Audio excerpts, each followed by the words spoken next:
What's going on, guys? Just going on the brand of gas today, coming at you with some more information regarding the Switch, coming right from Reggie Fils-Aimé. He did a couple different interviews at E3 2017, and this one's going to be focused more on the ability to back up saves on the Switch, as well as voice chat and why Switch requires a phone for their voice chat. We're going to start with the shorter answer first, and so on whether Nintendo hears the message about wanting to back up Switch saves, Reggie Fils-Aimé said, "We do.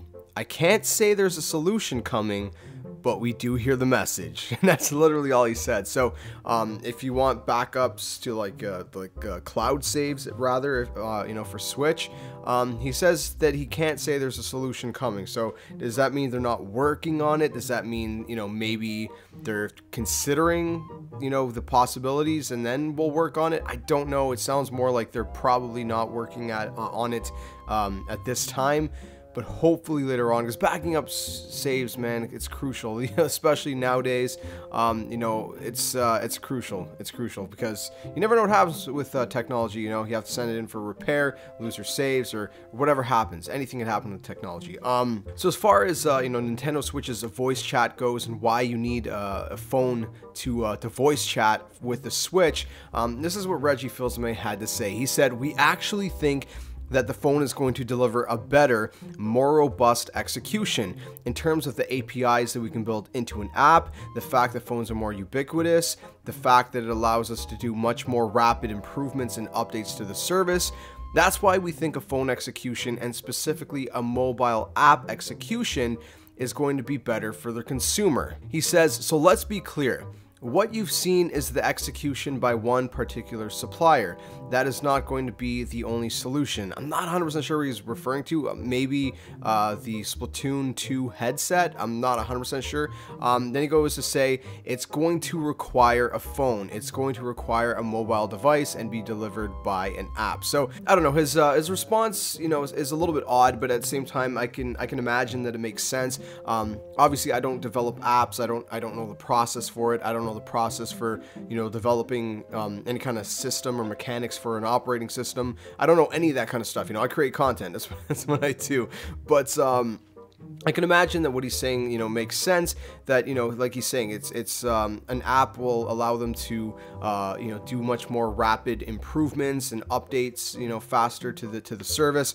But at the same time, you kind of wish they'd go the extra mile, even if it is a little bit more complex to build a system in the Switch itself. Other companies have done it, but again, it's Nintendo. They never do what other companies do. But we just kind of wish they would go the extra mile because obviously, having to use your phone for voice chat is never ideal. It just makes everything a little bit more complicated to have that extra device with you. And it's like, obviously a lot of people have a phone, but still, it's just to have to use your phone just to voice chat on the Switch. It just doesn't make sense to me. And again, it kind of makes you wonder, what is the purpose of the app then? Why not just use Skype or Discord? But I guess it's just for Nintendo to have their own app and service to provide in that sense, and so they can monitor it themselves and just kind of provide their own voice chat service, I suppose. But one last thing he says regarding Nintendo and their developers, he says, "We have many more developers today working on our content than we did 5 years ago or even 10 years ago.